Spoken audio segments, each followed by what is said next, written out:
In the world of wrestling, there are most certainly different levels of prick behaviour. The trouble, unfortunately, is that quite a lot of wrestlers are pricks, and you most certainly can't just put them all into the same big bag. They have to go into different tiers. After all, some acts of prickishness are more entertaining than they are flat out awful. So that's what I'm doing with this Puro video today. I'm covering 3 different incidents, one of which is certainly prickish but also quite funny, and actually one of the wrestler in question's cooler moments, another which is a lot more prickish and could have ruined the careers if not the entire lives of 2 other wrestlers, and another involving a whole federation which is, well, absolutely bloody horrendous, and possibly the worst thing I've covered up to this point. They're the good, the bad and the ugly of prickishness, and all 3 of these unsavoury incidents revolve around junior heavyweight wrestling, because being a prick certainly isn't the sole purview of 6'7" former Yokozunas who can't fully grasp the idea that pro wrestling is predetermined and that they aren't necessarily automatically better than everyone else just because of what they did on the dojo. Anyway, let's get going. We begin with a foreign talent who went into business for himself, and he didn't just do it anywhere, he did it on the biggest Puro stage of them all. Still, for once this business didn't involve shooting on other wrestlers or anything like that. Low-key. There's a certain wistfulness attached to that name. The first Ring of Honor champion, the guy who came to most people's attention at the same time as folks like Bryan Danielson, AJ Styles, Samoa Joe, Christopher Daniels, a guy who was absolutely as talented as that quartet and absolutely should have had a legendary career that was equivalent to them, and he would have had if he wasn't such a bloody prick. I could do a whole video on Loki where, as much as I could talk about all the good side of things, whether it's some of the most staggering indie bouts of the 2000s, the undeniable intense as all get out aura, his antics in TNA's nascent X division, and his whole arc in ROH from standard bearer to ruthless villain, the bad would obviously get in the way. The infamous tantrums, the unnecessary stiffness and taking of liberties, the high maintenance personality, the reluctance to job, and burning of bridges damn near everywhere. And with all this in mind, we start things off with Loki burning a big old bridge, the New Japan Bridge. He did this on January 4th, 2013 at the Tokyo Dome, and while it was a typically ball-headed Loki act of going directly against orders, one that flat out guaranteed he would never work with the company again, it was, well, it was admittedly rather cool, even if it was also very stupid. Loki's first run in New Japan back in the late noughties was successful and passed pretty much without incident. He won the IWGP Junior Heavyweight title there and held that for a couple of months before, in early 2009, it was announced that he'd signed with WWE, spending a year and a half down in FCW as Caval before getting up to the main roster in the middle of 2010, winning the 2nd season of the original NXT, and it quickly going to hell from there. Things were apparently too toxic there, even for him, although he apparently did get along quite well with Laycool, surprisingly enough. Following his release and a relatively quiet 2011 where he did a couple of matches in New Japan, Loki's second proper return kicked off in April of 2012, and again, it certainly produced some good stuff in the ring. You've got a run to the final of the Best of the Super Juniors, 2 IWGP Junior Heavyweight reigns, duking it out in big matches with Prince Devitt, Ryusuke Taguchi, Kota Ibushi. There's a lot of good to be found here, and it's right at a time when New Japan are on the verge of brilliance again. Tanahashi's at the top, the Bushi Road era's just started, and the quality is getting better and better. And hey, for a short time, Loki would be part of that. Until the events of January 4th, 2013, anyhow. Wrestle Kingdom 7 was a pretty damn well received card. There's stonking matches aplenty, particularly at the top, where Tanahashi and Kazuchika Okada had their first Dome main event.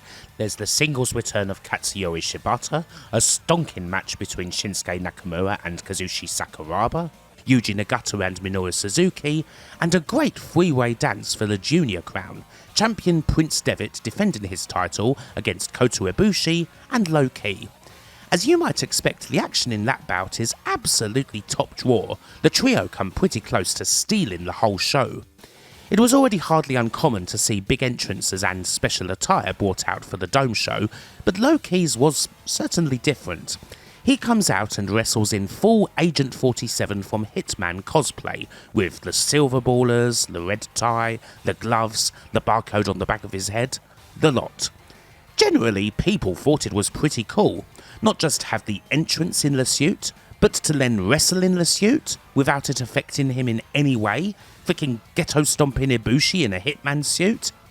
It was all pretty damn good, if a little surprising. After all, you wouldn't expect Low-Ki to go for any kind of special flashy attire, especially not a freaking suit that he's also going to wrestle in. You'd expect Ki to think that such a thing would be beneath him, especially if this was some tie-in jobby with Square Enix to promote Hitman or whatever, which some people just assumed was the case. And well, it most definitely wasn't that. In fact, Low-Ki's decision to wrestle as Agent 47 wasn't something that he'd cleared with New Japan at all. A lot of the account here comes from Low-Ki himself, but unsurprisingly he was already on very shaky ground with New Japan's management at the time of Wrestle Kingdom, mainly because he'd refused to wrestle a show on the 30th of October 2012 at the Tsuruga Castle Gym in Azawakamatsu. Azawakamatsu is in Fukushima Prefecture, the same prefecture that was affected by the Daiichi nuclear power plant disaster in March 2011, and this was enough for Low-Ki, who'd done his own research on the matter, to refuse to go. It should be noted that Fukushima Prefecture is quite large, and Azawakamatsu is nearly 60 miles away from the plant, but no matter, Ki would not be budged on this, and the company were naturally furious. Ki would drop his junior heavyweight title to Prince Devitt on the very next tour, and was informed that he wasn't going to be used for a year for his actions, with the Dome show being the last match on his contract. As for the suit, well, New Japan didn't know anything about it until Ki came out for his match.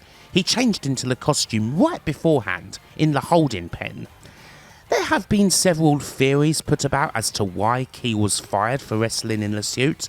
Firstly, that cosplaying as Agent 47 could be seen as promoting Hitman without any clearance to do so, and secondly, that wrestling in a suit and carrying the guns and what have you could have Yakuza connotations, and that's obviously a big no-no.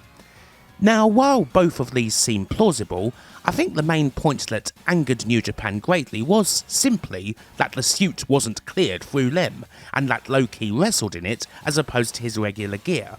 That was the real issue, regardless of anything else. Honestly, I think that Ki's refusal to work in Fukushima had basically doomed him regardless of what happened in the Dome. Even if he was told he wasn't going to be used again for a year, would he have been brought back immediately after that year was up? Perhaps eventually, but it certainly could have taken a lot longer. But Ki went into the Dome fully assuming that it was going to be his last night in New Japan, and he made damn sure that the bridge was burned for good. Even in August 2017, a full 4 years later, it was reported by Big Dave that New Japan were open to bringing just about anyone back into their fold, with the exception of Low-Ki. Yes, New Japan would rather bring Daniel and Hollis Gracie back into the company instead of Low-Ki. Low-Ki may have wrestled pretty damn well in a suit, and he'd do it again sometime later on the indies and in other companies, but it's fair to say that New Japan didn't much care for it. Before we leave this one behind, however, there's one other little thing that deserves mentioning. Later on in 2013, Ki was signed by All Japan. He debuted there on September the 11th, had his last match there on September the 16th, and it was said not long after that All Japan had no plans to use him again. What the hell happened there? Well, he lost to Akebono in his fourth match, apparently via a frickin' avalanche power slam, because obviously the great warrior Low-Ki can only be put down by such a ludicrous move, even when the opponent is a former Yokozuna. This move apparently busted Ki's ribs, meaning he was off the rest of the tour, although the severity of the injury was questioned by All Japan.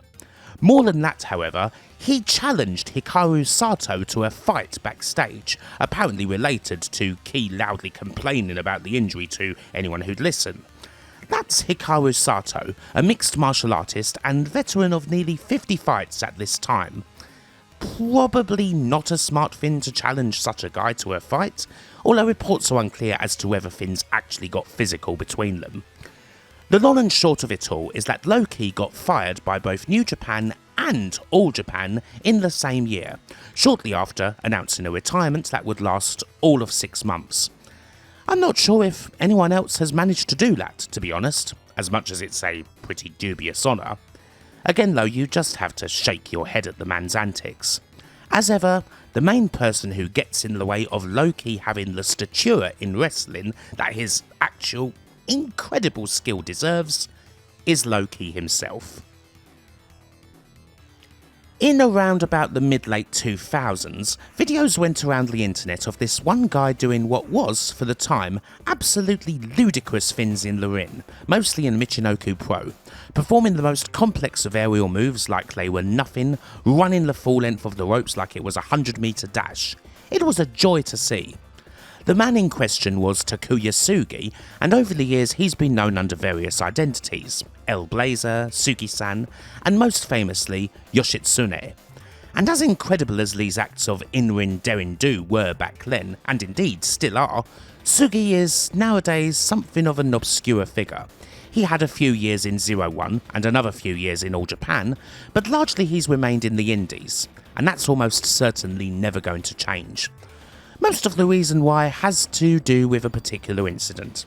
How much you think he's a total prick for this incident probably depends on the amount of sympathy you're inclined to have for a young person making an absolutely stupid decision, but it's a decision that could not only have wrecked the careers of 2 other wrestlers, it could have had implications well beyond that, and it most definitely belongs here.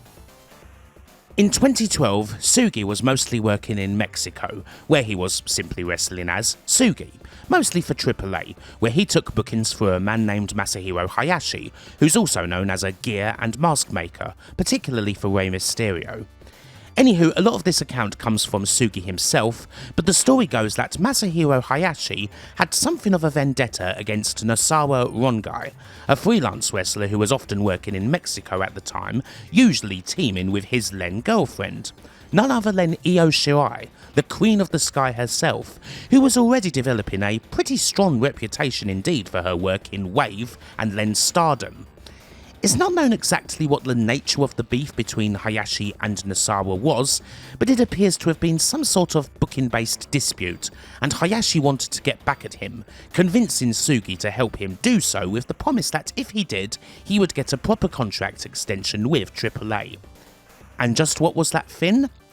Well, when Io Shirai and Nosawa Rongai returned to Japan from a Mexican tour on May 23rd, they were found to be in possession of 75 grams worth of marijuana, which had been hidden inside paintings of the two that they'd received from a fan. You may well know this already, but to be caught taking drugs into Japan is, well, it's a big frickin' deal, punishable by pretty major jail time, let alone the fact that this scandal would almost certainly put an end to both Nosawa and Io's careers. Hell, the end of damn near any prospects inside and outside of wrestling. So yeah, Nosawa and Io in short were quite literally framed. Nosawa and Io spent a couple of weeks in jail over the whole deal until they were initially bailed. It appears that in Nosawa's case, and possibly Io's too, the bailing was handled and paid for by Minoru Suzuki and Yoshihiro Takayama. In the case of Nosawa Rongai, there was perhaps less of a surprise amongst the fans that someone like him could be involved in this sort of thing, as he did have a bit of a reputation for partying and womanising. Not to mention an incident in 2011 where he drunkenly stole a taxi and drove it around. He took a few months off from pro wrestling after that. While Shirai was obviously much more of a surprise, being that she was 22 and only a few years into her career, although her relationship with Nosawa had raised a few gossipy eyebrows, even causing a rift for a time between her and her family, including her elder sister and fellow wrestler, Mio Shirai. After her release from jail, she held a press conference where she protested her innocence, said that she wouldn't be retiring, and that her relationship with Nosawa had come to an end. Speaking of Nosawa, he'd just started working as the 7th Black Tiger in New Japan, but in the midst of this whole crisis, he was sacked. Lots of speculations about guilt would fly around until, on July the 9th, Takuya Sugi decided to come clean and confessed to planting the marijuana. It appears as though Nosawa had found out that Sugi had done it, and he wanted to get ahead of that, saying that he'd done it at Masahiro Hayashi's behest. The charges against Nosawa, Rongai and Io Shirai were dropped following the confession. So yeah, not exactly a nice thing to do. Clearly there are two pricks involved here. Of the two, some people did have a little sympathy with Sugi, particularly people in AAA's locker room who felt that Hayashi had essentially blackmailed Sugi into doing the deed. That said, with what details we know laid out, it's hard to feel much sympathy. I mean, what he did could have ruined Nosawa and Io's lives for the sake of advancing his own career. In the end, both Nosawa and Io's careers aren't affected in the long term by this nightmare. Nosawa would continue to work all over the shop, including All Japan, Wrestle 1 and Noah, before retiring in February 2023 at the Tokyo Dome on the same night as Keiji Muto, while Io Shirai would go from strength to strength, become one of the world's best, and obviously now she's the WWE Women's World Champ. As for Sugi, well, the incident killed his career for a time. He got the sack from AAA and was blacklisted damn near everywhere, barely wrestling at all for 4 years until slowly returning in 2017. His part in the whole scandal cost him several of his prime years. Since returning, he's spent a good amount of time, as mentioned, in 01 and All Japan, but it's mostly indies, and even if he may well still be very capable in the ring, he is the sort of guy who is always going to have something of a black cloud over him. Okay, our third and final incident is pretty bloody dreadful, the sort of thing that sticks pretty long in the mind. I have to put a bit of a warning here, as we're looking at the poor treatment of an animal. Yes, it's the Dragon Gate incident, something that doesn't necessarily revolve around one person, but a group of people who were part of Dragon Gate's dojo. That said, it's a bit unclear as to just who exactly. I'm not going to be delving too much into explicit details of what happened to Cora the monkey because that's just too awful. What I will say off the bat is that he was taken out of Dragon Gate's locker room and put into a shelter and then moved in with foster parents, so his living conditions did improve and he was last reported to be in good health. So, 10 years prior to the events that happened here, Shima bought a pet monkey named Cora for Dragon Gate's gym. The idea was for the dojo's young trainees to take care of Cora, and Shima himself did not directly take part in any abuse. However, it's clear that over time, the conditions that Cora was kept in deteriorated, and it was 2009 when things really came to a head. The place to start here is the official record of events, as they happened when the scandal took hold. People became aware of Cora's poor treatment due to the blog posts of a young DG wrestler named Ryoma, who initially was presented, at least in the Western world, as something of a whistleblower. However, this wasn't exactly the case. His blog was written from Cora's point of view, describing horrible things that had happened to him for the purposes of, well, it can only be described as entertainment.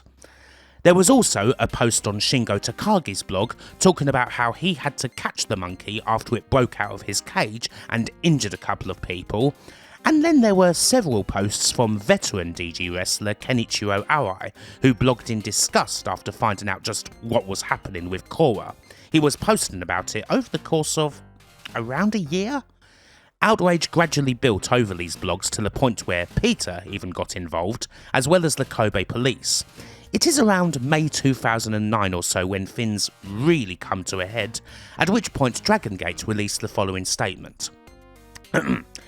Thank you very much for your continued support of Dragon Gate.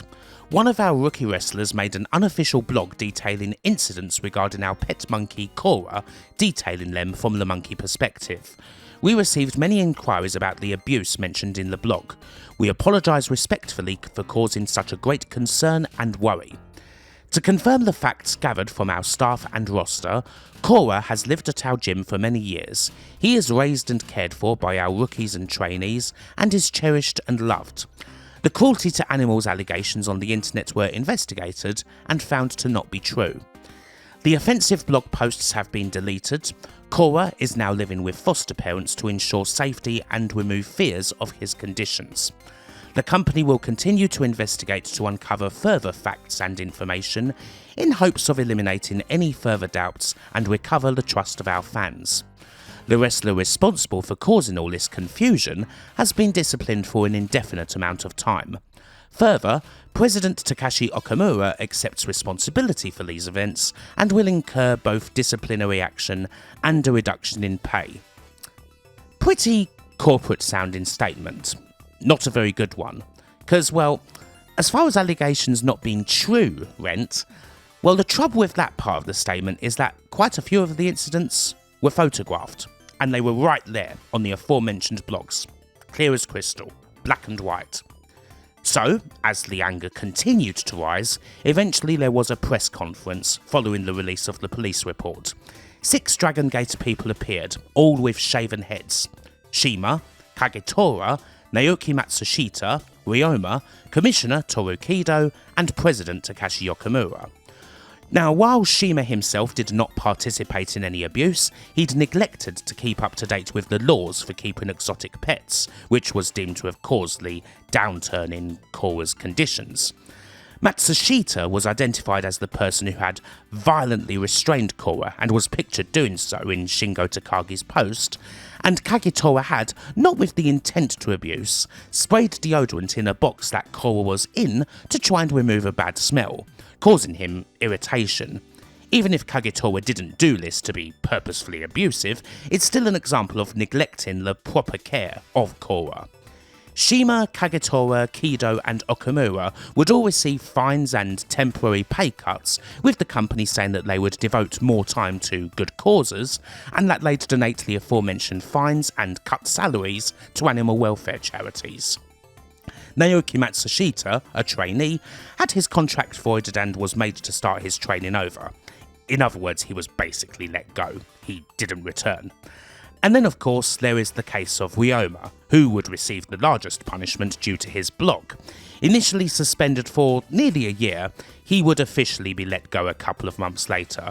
Suspended for a year is oftentimes just a euphemism for friggin' sacked. Other wrestlers, including Shingo Takagi, would also shave their heads and accept a certain punishment for their roles in the scandal, whether they were direct or indirect. In case you're unaware, shaving your head is seen as an act of penance in Japan, an acceptance of shame. While Shingo himself wasn't pictured taking any part, he should have dealt with it a lot more seriously, and recognised this in a post apologising for the incident. No easy way to break the Dragon Gate monkey scandal down, as the whole thing is as murky as it is horrible. It was confusing enough to follow back in the day, and that's only gotten worse. So much of the major talk and the details happened in forums that are at best broken nowadays, if they still exist at all, in blog posts that have long been deleted, where people were largely working with at best second-hand translations from original sources that can't necessarily be trusted all the way. But you couldn't escape the feeling that in the official judgment, the potential role of certain people who were perhaps higher up the totem pole might have been downplayed somewhat. If this was confirmed to have been going on openly in the dojo for at least a year before it all blew up, then surely it requires a major level of willful ignorance of just downright sticking your head in the sand to not be aware of it. It's the sort of thing that understandably made some people a lot more wary about supporting Dragon Gate, or indeed Dragon Gate USA, the new American expansion of the company that was debuting around the time this all came out. Some may still consider there to be a bit of a mark against those involved, whether they were confirmed or rumoured. Even the worst offenders, such as Ryoma, who now wrestles as Yohei in Noah, eventually made their way back to wrestling. And nowadays it even occasionally gets referenced as part of feuds and storylines. That happened on Twitter just a couple of months ago, as a part of Shota Umino's feud with Shingo. The thing that I can't shake is rather perturbing, and that's just wondering how long it all went on for. Matt Jackson mentioned in the Young Bucks 2020 autobiography that when he toured with Dragon Gate, he was terrified of the monkey and felt that there was something really off about him that he couldn't quite put a finger on, and that'd be either in 2008 or 2009.